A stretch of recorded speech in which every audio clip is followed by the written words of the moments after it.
So welcome to the last episode of the Roundtable on Two Sessions. I'm Gaoang in Beijing. In this episode, we'll bring you the latest on the Chinese modernization and also the economic aspects of this year's two sessions. And joining me today are two of my colleagues, Xinchen and Richard. Please introduce yourself to our audience. For sure, I am Xu Xinchen, also known as Gerald, and I've been a reporter for CGTN for 7 years. Primarily, I'll look into economy and business stories, and I've stationed in Chengdu, Southwest China, actually. Yeah. Well, I'm Richard Ta from CGTN Nairobi. I'm an anchor, and I'm live here in Beijing, and very happy to be with you. So, Richard, you've come a long way here. So, how does it feel like? Well, first of all, Gerald, I owe you an apology. Gaoang, I owe you an apology, and I owe the Chinese people an apology. Here's what I have to say. I knew China was modern, but I didn't know it was this modern. You should be very proud, and in a funny way, I'm very proud of the accomplishment.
Martin. I'm running a bit late, but I'm not worried because I see a sea of people, and I know that in the peak of its season, the Chinese New Year, for example, over 3.6 million people departed from this very station efficiently. It was launched in 2008, early August, and it still looks brand new. Let's take a look at where my fellow passengers are departing from. Streams of people effortlessly pass through the station thanks to the use of modern technology, scanners, AI, and facial recognition.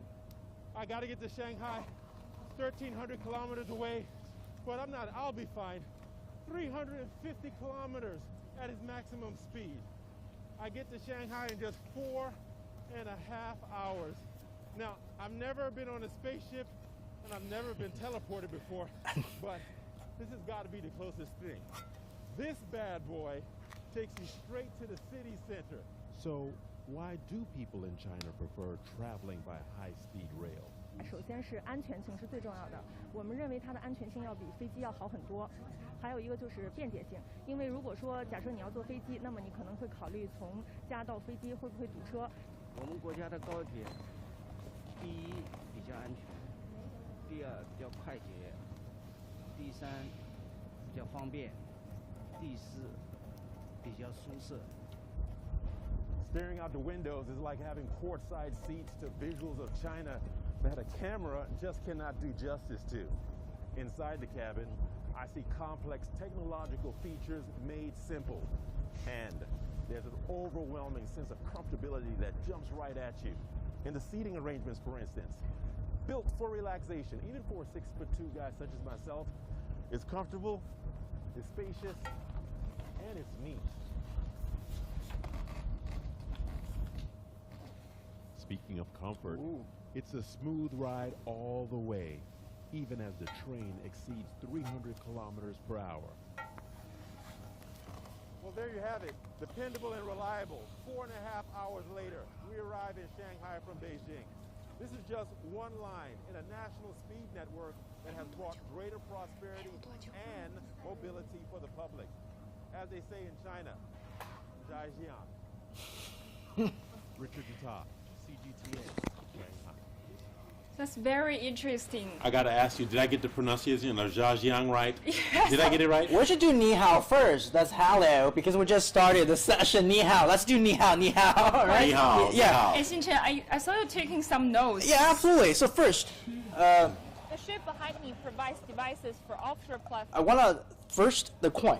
Yes. It's a great like visual aids to see how smooth the train ride was. Humans Right. are facing an unprecedented Well, that coin is a good crisis. question. That coin was from Kenya. I brought that coin from Kenya. Really? And the whole purpose was to show that no matter how fast that train goes, that coin will stay balanced. Yeah. And that shows you that how stable that speed line is. Yeah. You think that was a good example?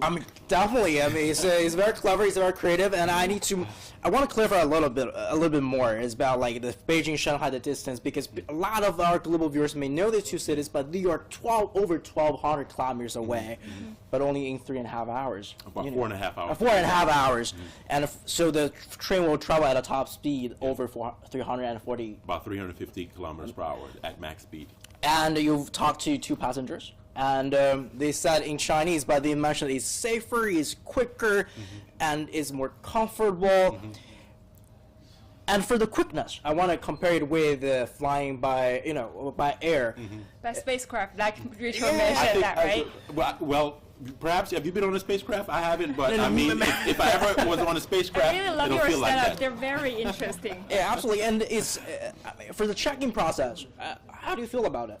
Again, we talk about the modernization of China, and I have to use the example that I used on the package.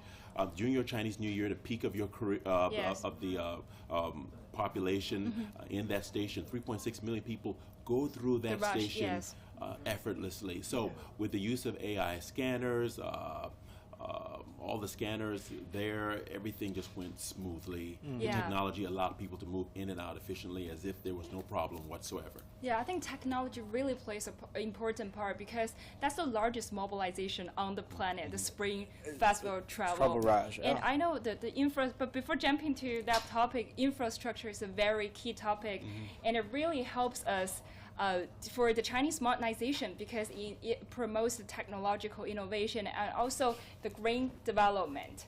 And also, Xinchen, you've been focused on reporting infrastructure. So which one Absolutely. impresses you most? I've visited a lot of mega projects here in China, the tallest buildings and the biggest bridges or whatnot. But recently I went to one of the newer hydropower station, newly built, and started in full operation by the end of 2022.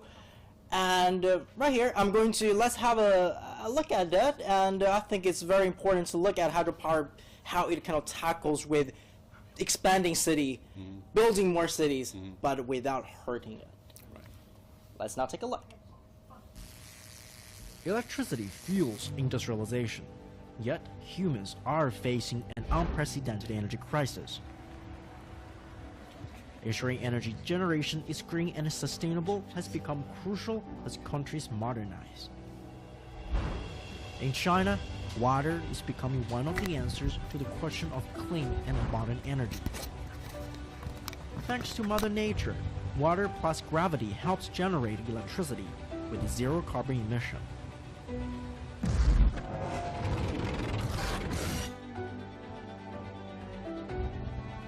This is the Baihetan hydropower station, which became fully operational at the end of 2022. The generating capacity of this dam is only second to the Three Gorges Dam in the world, another engineering marvel built by China on its journey towards sustainability.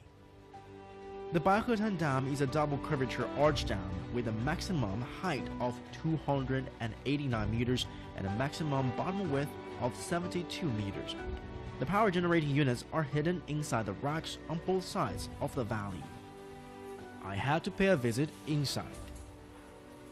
现在我们来到了水电站的心脏，就是我们100万千瓦的水轮发电机组。这个水轮发电机组是一个高达50米的大家伙，整个机组的重量超过8000吨，它比整个埃菲尔铁塔的重量还要重。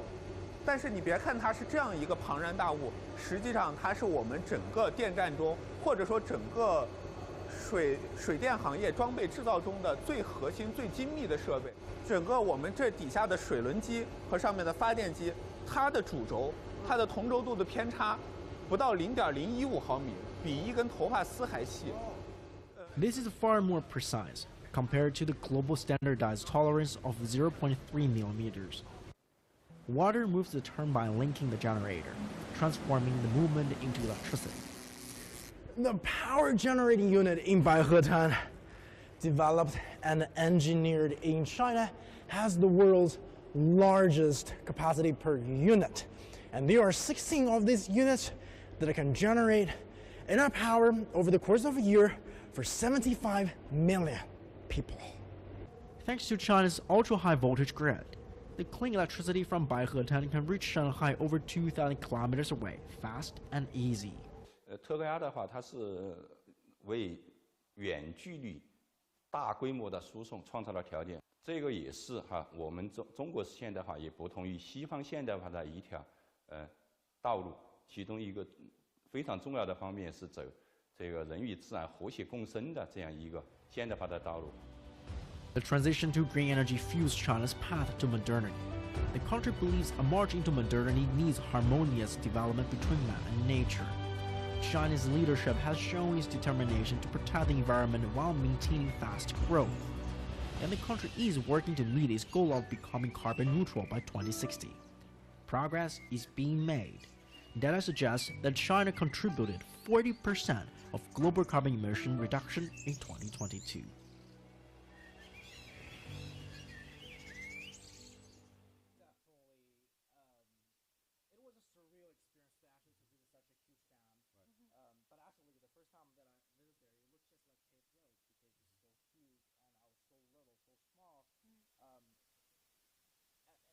The significance of the Baihetan Dam is just like, because it's the second largest dam in China, only after the Three Gorges Dam. It's also the largest built in the past decade in the world. Hydropower is definitely one of the more sustainable and the more reliable renewable energy that we can seek today, because solar, all renewable energies are intermittent, but compared with solar and wind, and hydropower is definitely playing a key role here in China, especially in Southwest China, where I primarily spend my time in Chengdu. Actually, I think over 70% of the electricity consumed there come from hydropower. Wonderful. You compare one thing to the string of hair. What's that? Oh, it was the turbine. It was the because it was a very complicated machine. The water will move a turbine, and the turbine will then link with the generator. And for the so they're connecting two parts yes, together. And there is a tiny little small part that will connect the two things. But then it's about the sink. So this, because when you think about it, this is the turbine, this is the generator, and because they have the teeth together, but when it turns, they might not in sync. But the discrepancy used in Baihetan is only less than 0.013 millimeters. That's 20th. So the thinner, it will help it operate smoother, right? And also more efficient. But of course, the global standard is only 0.3 millimeters, 20 times of the technology used in Baihetan. So it's far thicker than what we use here. It's not really far thicker, but it's more precise for the engine used, the generator used here in Baihetan. And in the long term, it might run for longer, and it can generate more, not really more power, but more efficiently. Because thinking about renewable energy is really about how it will lose power, how that we're going to store it. As it becomes more efficient, that means we can use more green energy. And I think as you've been covering infrastructure, there's also one really cool bridge you talked before. What's that? So it's a bridge called Jing'an-Jingsha River Bridge in Southwest China's Yunnan province, and it's the world. It is the suspension bridge with the world's longest span. It's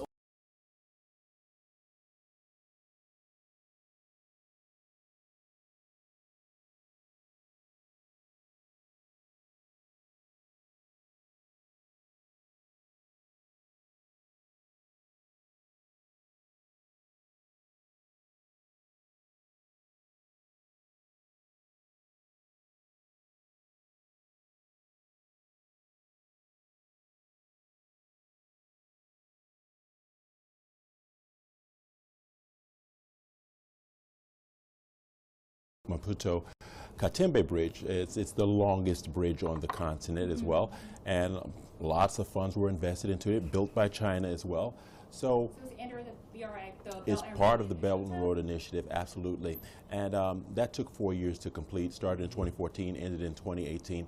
And what I gather from that, as China develops, Africa and China have great diplomatic relations, some of this technology is going to be transferred, and we'll be the beneficiaries of it for sure.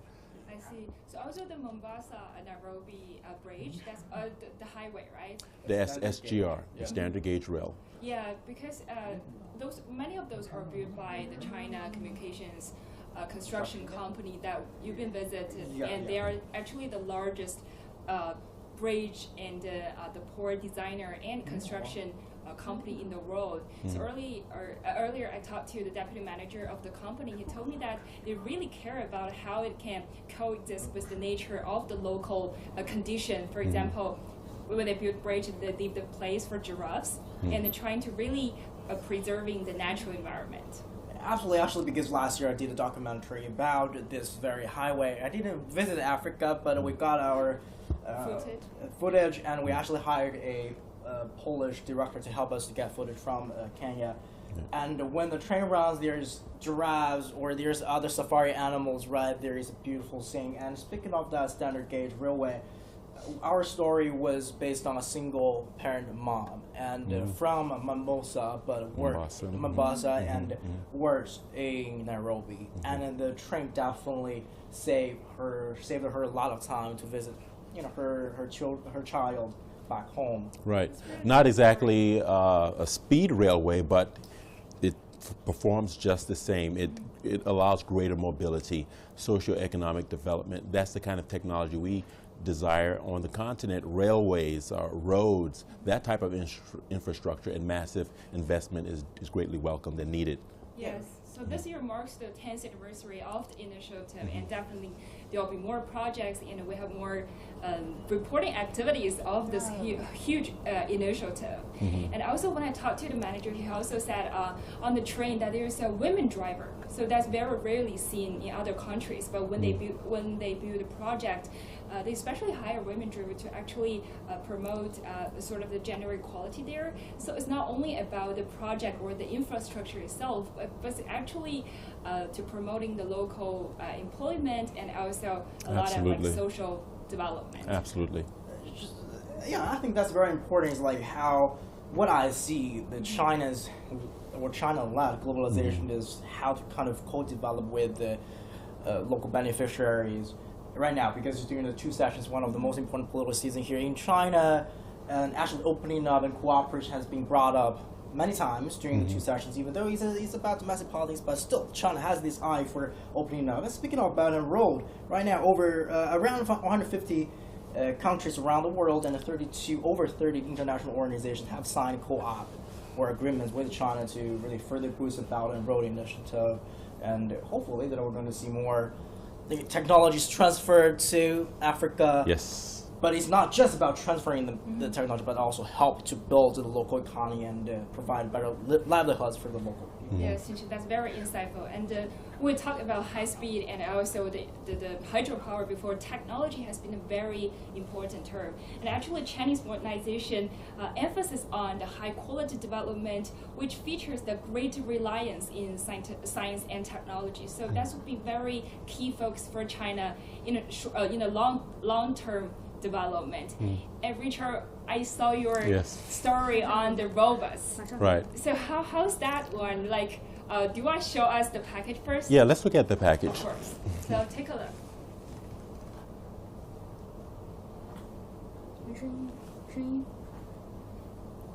A wearable device featured in a recent Chinese sci-fi film, The Wandering Earth 2, sparked heated discussion on hard technology.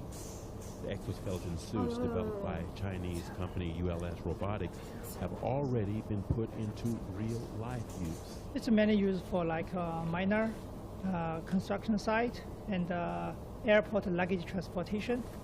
The Shanghai-based company is one of the few exoskeleton robot companies that can develop and own the core technology independently. A number of companies in the mechanical and medical industries have thrived over the past several years under the broad strategy of Robot Plus. with a particular support for the development of exoskeleton robots. I've decided to try it on to experience the benefits. Using this device is sort of like having a spot in the gym. I have added support for my lower back, strengthen my quads, and an easy lift. Quad assistance.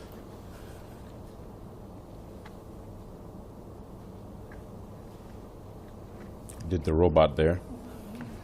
Repeat. The future is bright for Xu, with the market size of China's exoskeleton robot industry expected to reach 10.5 billion yuan in 2025. He's confident that his innovation will transform the lives of the elderly for the better in the future. In the future, we will design lighter, smaller, and cheaper exoskeletons for the elder people applications. With China being Africa's largest trading partner, the exchange of this particular technology could prove timely for the continent's massive growth in infrastructure and suburban projects, another market to tap into. I guess we can say the future is in good hands with China tech development. Richard and Ta, CGTN, Shanghai. Richard, this is very interesting. You are well built already. Right. You don't need that assistance. I was about to say, Gao Ang should have put on that exoskeleton Yes. for us to really see how good it works. So what's the story behind, what brings you to do a story about robots? Well, we wanted to see China's development in infrastructure and how the people that use this technology, how they use it in airports. As you know, it was in the Wandering Earth too, and it's something that is not just for airports and hauling heavy lifting. From the owner that I spoke to, he said it's something that he wants to transcend into the medical field where elderly people can use it, people who have back trouble and people who have mobility issues. So it's not just industrial, it also has a medical insight and connotation to it. And I heard it's also used in Daxing Airport, right? Yes, as you know, in airports there's a lot of heavy lifting, luggages being carried by people. People get tired, they get muscular fatigue. So this particular exoskeleton is to aid people to do their work much more easier without getting muscle fatigue. It's very interesting, and medical use could be really wide and really useful for people. That's the winner, that's the winner. Elderly people need all the help they can get, and if they can have something like this that makes life a lot more pleasant, if you understand what I mean. Of course. And Xinchen, you're a tech fan. What's your feedback on this? What do you think? What do you think of my robot? Oh, the dance is the best part of the No, it's definitely necessary. It's the best part of the package. Definitely show a little bit of your skills. But definitely, I'm thinking about technological innovation. China has been putting a huge emphasis on innovation, and not just about innovation, but also scientific research, and look into matters like quantum computing, ultra high voltage transferring the electricity. Actually, I think China is actually leading in ultra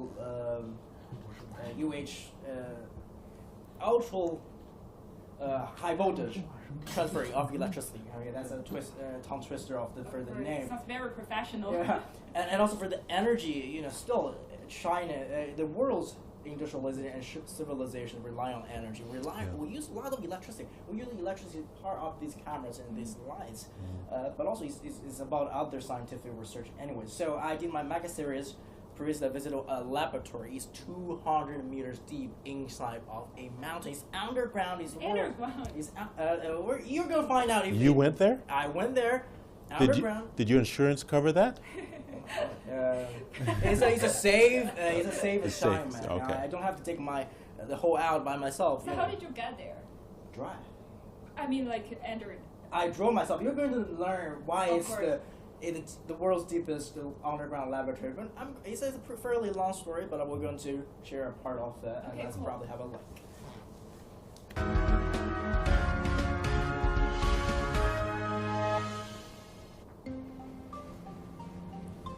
Only 5% of the universe is currently known to the human race. 68% is dark energy, and 27% is dark matter, both invisible to human eye, and so far undetected. In southwest China's Liangshan Yitang Prefecture, the Yalong River flows in scenic valleys. Inside one of the mountains, the unknown awaits to be found. Hello people, Gerald here. It's a 10-minute drive before we reach the Jinping Underground Laboratory, where China's dark matter experiment is taking place. These tunnels were once dug by the local hydropower company for its employees' view. Now, a near-perfect location for dark matter research. What really is dark matter? 2,400 meters below the Jinping Mountain, scientists from China's top universities are working around the clock. Dark matter is physics' holy grail, and countries around the world are racing to find evidence that it might change the existing understanding of normal physics. A lot of studies happening here are classified and very hard to understand for laymen like you and me. 有3个学生加1个博士后是在做 Panam X 这个项目。 Xiao Xiang is one of them. He is an associate professor from China's Sun Yat-sen University, and he is leading a team participating in the Panda X. In how I get inside of the mountains. It's really cool. It's not literally underground. Yeah. But it's the 24 meters deep compared to the top of that mountain. But that still creates this natural shield for scientists to look into dark matters. But think about it, when scientists start researching into dark matter, that's technology on a whole different level. Yeah. You have to agree with me on that. Absolutely. And it took me like almost a month to really understand what they're studying. How, I mean, the strategy, how they're trying to prove dark matter. But prove it's to actually have evidence to show that it does not exist. So how they are going to prove if dark matter exists is how they are going to continue to fail to prove it's not here. Does that make sense? So they have like kind of postdoc. No, that's what I saw. Yeah, that's the team. That's one team. They have like over 100 scientists and actually globally international co-ops. Especially in the next 2 years, there will be more international scientists come to visit this lab in southwest China. But how they work together to prove there is dark matter or dark energy is they're going to have all these research done, and they don't have any evidence to prove it does not exist. That means exist. I'm starting to get confused, but so because there's no proof Yes. to show that the dark matter doesn't exist. okay. So scientists believe that's why it exists, because they don't have proof to prove it not exists. So it's possible it really exists, right? It's really about the game of possibility. And of course it's about the vast of the universe that we cannot understand whole. We only have like 5%. As you know, that's the number that I got. 5% of the universe is known to man, and over 70% that we cannot see, we cannot understand. Yeah. So I have a question. Do you have like international collaboration to carry out this kind of research? What do you mean by international? Like they collab with people from other countries to carry out. I mean, for dark matter, absolutely. So the plan is, so right now actually there are international scientists working in the lab to co-work with Chinese scientists. But in the future, they hope to build a lab. The lab that I visited is the second phase, so it will expand in the first phase. The phase was a tiny box actually under the mountain, but the second phase is larger, and they will have room for dark matter research. They were going to have room for quantum computing research and all sorts of things. And the hope is that they can welcome international scientists to be in China. Yeah. Absolutely, but this is not a new discovery or new idea. Other countries have explored dark matter, Yes. correct? Yes, but what the lab has done is actually chasing up with the U.S. The U.S. and a lot of Western scientists have been leading to search for dark matter research. But don't ask me how they're going to see how they narrow down the gap, because I didn't really understand. I didn't really understand. Yeah. So both of your stories are very cool, and now I'm going to show you another aspect from oil and gas exploration. It's quite a different angle, but take a look.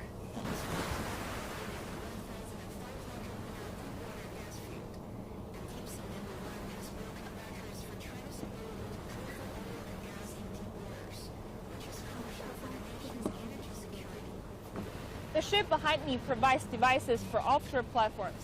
At this port, there are many vessels like this one, offering supplies and devices for offshore platforms such as the Deep Sea No. 1. And all of it is aimed at supporting the work of offshore oil and gas exploration. Yeah, I think that's how we'll just see the stand-up because it's called Deep Sea No. 1. It's China's first ultra-deep gas field for about 1,500 meters deep. So it's the first one that can detect explore the oil and gas at that kind of depth. So it's quite critical to a country's energy security. It is. I'm jealous. The both of you really went out into the field and put your life on the line to bring us these stories. I am safely protected, I have to say. CGTN is a good employer. I'm safe and sound. I love my job. It's a very interesting topic besides technology. Yeah, absolutely. Yeah. Yes. But energy is definitely, I think it's very crucial. Yes. I think for a lot of stories that I will show today, it's about energy related. Even for the high-speed trains, it's actually runs on electricity. I believe so, right? And for the robotic arms, it somewhat also makes worse to be a little bit more efficient. Save energy. Right. Energy is, right. Especially as we face an energy crisis in many parts of the world, I think this is very important. And the other topic is the green transition. Yes. Because we have been relying on coal and the resources for a very long time, and now it's a very critical time to transform into this green period as China sets a goal of carbon neutrality by 2060. And I know some of the African countries have made similar efforts. Well, let's talk about a country like Gabon, if my memory serves me correct, the Comores. These are carbon neutral countries. They're very successful. And why are they successful? They're not using fossil fuels. And a country that comes to mind is Botswana. They have policies in place that protect their environment. And Africa in general contributes very little to greenhouse gases and CO2 emissions. We're just under 4%. So I think that the developing world, when they come to do business on the continent, they need to bring some of this green technology in the future projects that are going to be built on the continent. I think you bring a very important topic, but China has a very different position because it's the world's largest emitter of CO2. And so this year, the two sessions have brought the Chinese modernization and focuses on the green development, because if you want to focus on the quality of development instead of the speed of development, you want to be green and you want to have innovation play a larger role. And Xinchen, I know you earlier had a story about the zero carbon technology, the building. How's that? Yeah, definitely. It's definitely a showcase of the harmony between man and nature. That's a key concept of the Chinese modernization, I should say. But let's take a look at the story first. With a vast lake view and an 8,000 square meter roof garden, is this a charming place to work?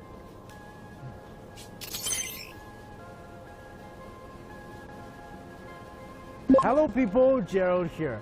This is an office complex with a carbon footprint close to zero, the first such construction in southwest China's Chengdu city. The square shapes and elevated building structure perfectly blend with the landscape. The roof gardens and environmental technologies have made the building highly energy efficient. The popularity of zero carbon buildings has been on the rise. These buildings are highly energy efficient and can be powered with renewable energy. And this building has had a solar powered energy system installed that can help run a quarter of the lights within. The outer glass walls are also special. They are made of low emissivity glass with special coatings that can further regulate room temperature by minimizing the amount of infrared and ultraviolet light that comes through. Data suggests the glass walls can save 35% of the energy used by cooling systems in summer. Eco-friendly buildings are not a new concept, but focusing on reducing carbon emissions is believed to be more effective in curbing global warming. And China is planning to roll out guidelines to further encourage carbon emission reductions from buildings. German inside the mountain tunnel. 对，它是一个particle and astrophysical dynamics. Thank you so much. Where'd you get the budget to do that? My salary? No. Actually, the filming process is not that hard. Actually, I just take like it's a one-day business trip. So it's a very interesting topic, right? The zero carbon. Yeah, because you mentioned a very good point. Is about like human civilization, human society's reliance on coals. Still, we rely very much on coals. And for a lot of people, would think of coal equals to carbon emission, but not really. For a lot of coal-fired power plants, they are pretty modern, especially here in China. China has phased out so many outdated coal-fired power plants, and with the newer generations, actually the emission is pretty clean. But as humans, especially in China, 1.4 billion people, as urbanization continues, we build more buildings. Actually, construction is one of the largest emitters. And actually, it divided into two parts of the process. One is constructing the building, and then is how people use that building. And have.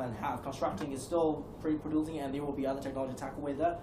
But right now, the zero carbon building is really to tackle the issues about how they're going to make it more efficient. The ACs, we can run it more efficient. We run it with the green energy, and we can regulate the room temperature with more materials like low emissivity, low heat glasses, and etc. So that for the lifetime of using that buildings, we can produce less carbon footprint. We were talking behind the cameras about some of those type of structures, and we were talking about the World Cup. Is some of that technology involved in those stadiums in the World Cup that were recently? Yes, like building something elsewhere and then shipped it there. Or for the Lucelle Stadium, I'm not quite sure if it's made with like environmental friendly materials, but definitely is modular, which means a lot of the parts, the larger parts, are actually built elsewhere in a factory or an assembly line, and then shipped to the side. And then on the side, they don't have to just mix the concrete and other powders together on site, so they can reduce dust and etc. They just put it together and also make the construction period shorter. That will also reduce pollution.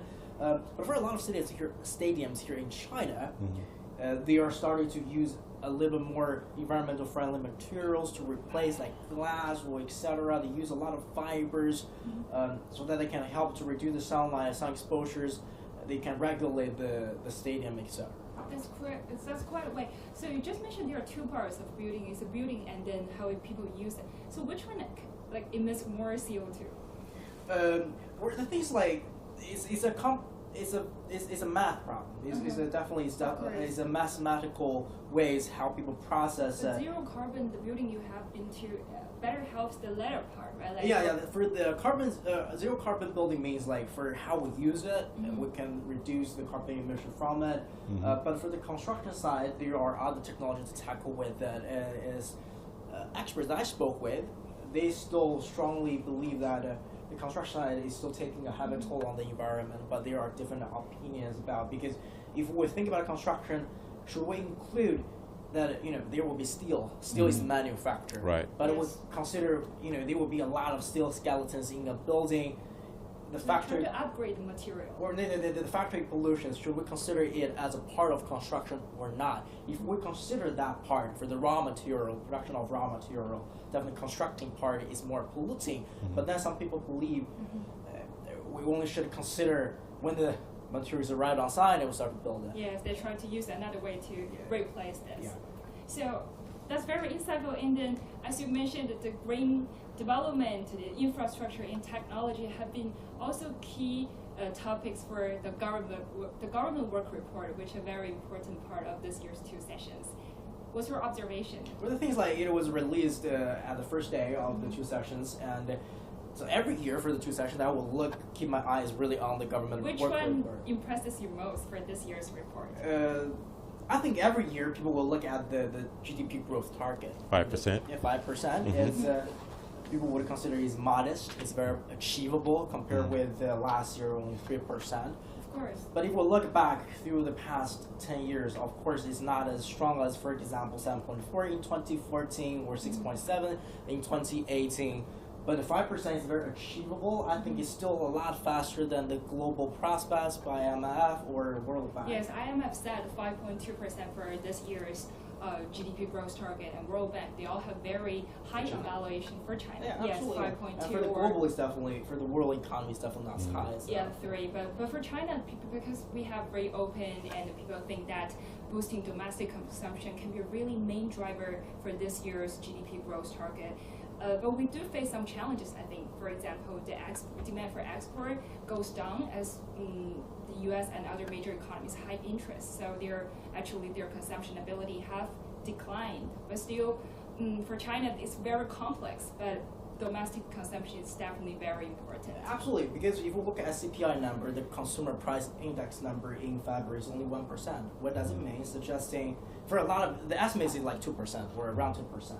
That means the inflation is kept in check and there's still room for stimulus, and people are confident to shop a little bit, and which actually is quite interesting because I've talked to a lot of business owners by the end of last year when China really kind of opened up, and they were a little bit worried about this year, beginning of this year. They weren't that confident about the first quarter because the Spring Festival is here and factories will take off, you know.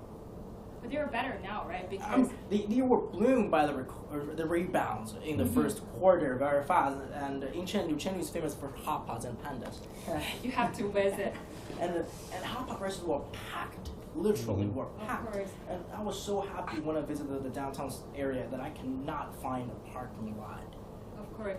And actually, in this process, government has a really critical role to play, right? For your hot pot owners, they have government reduced tax for them, I think, for many, and gave out many subsidies. So I think that's a really common situation because I think back in 2020 when it first happened, some governments just gave out give out money for people. That's why the inflation came. So Richard, I wonder, do you have, like, in South Africa and other countries, have you observed the same situation, that government trying to play a bigger role in boosting the economy hit by the pandemic? Well, that's a very good question. You know, we're all affected by this pandemic one way or the other, and some people took a knock harder than others. As I speak, in South Africa, there's the Social Relief Distress Fund. They put major amounts of funds into that in order to just boost up the economy and take care of those people who've been linked to inflation-related distresses, and the government is doing a pretty good job. And I think it's a case study. Sure, the taxpayers are going to pay the bill, but it's something that a lot of countries should look at, especially after this pandemic, and sort of to try and bring the economy back after this pandemic affected us all. And further to that, President Ramaphosa is associated with an AU fund for pandemic, for pandemic preparedness. So should something like this happen again, we're not going to be scrambling for resources. We'll have those resources in order to alleviate any problems we may have or occur in the future. Quite preparing in advance, yes, right? yes. So you have to give them a pat on the back for that line of thinking. I think that's a very smart way to do, because we can't really predict about pandemic or things like that. It's very unpredictable, actually. So we'll probably wrap up our discussion today by the outlook for 2023. Xin-Chen, what do you want most, or what do you expect most this year? I think it's again, for the service sectors and consumptions, I hope it definitely will carry on throughout 2023. And the domestic travel right now is a little bit more vibrant, and there will be international travelers, and I can see a lot of more international faces on the streets right now instantly. Especially like Richard. Like Richard, of course. No quarantine, just call me here. Yeah, and the thing is how China can still play a strong role in world economy, stabilizing it, and to offer opportunity to go develop with countries in Africa or along the Belt and Road. I think that's a great point, because how China's economy could boost global economic recovery has been a very important topic, by the foreign funds and then people who really care about this. Think China can play a big role because there's a predicted economic recession for global economy, actually. Yeah, so Richard, what about you for 2023? Well, if we're talking economics, China has predicted a 5% growth after a tepid season due to the coronavirus. And as I said before, as China goes, so does other parts of the world go, and especially Africa. So we're going to be optimistic, and I think it's going to be a good year, like Gerald said. I see. And for me, this answer is quite simple. I really want to travel. I hope to go abroad and then, without quarantine or without nuclear acid test. Yeah, absolutely, and definitely to see all my friends happy and. But I have to admit that when I came here, I had no issues whatsoever. To me, things look as normal as can be, unless it was different in your experience prior to me arriving. Or the things like for Asian countries are a little bit more conservative, and still even today, I think you should you wear a mask on international flights. But for a lot of international carriers, they just don't even they don't need a mask. But if I feel like the lockdown or the policy somewhat definitely for some business owners, especially service sectors, it was hit hard, and it happened around the world. For dining service, for restaurant owners, they lost money so much. Right. But here in China, first, we have, thanks to some technology, we have food delivery services. So people don't have to really visit the restaurant. They can just call for a service, and people will deliver it to the door, the doorstep. And then again, because of e-commerce in China is fast, I think there are African companies also are learning tricks from Chinese e-commerce. Definitely technology is helping the people, us, to ease through the past 3 years of the pandemic. Yeah, I think you have a great point. And I think a key word for economic growth is definitely confidence. The market entity's confidence, the business owner's confidence, and our confidence, then we can invest more, we can consume more, or spend more money. So I think the 5% target also showed the official and the government's confidence to really have China's economy to play a bigger role in the world economic recovery. And so I hope we'll all be more confident about the 2023, and that probably wraps up our discussion today. Absolutely, yeah. Stay tuned. Thank you very much. So thank you so much for joining our last episode of the Roundtable on 2 Sessions, the very last episode on China's economy and the Chinese modernization. And stay tuned for more latest news on China and also around the world.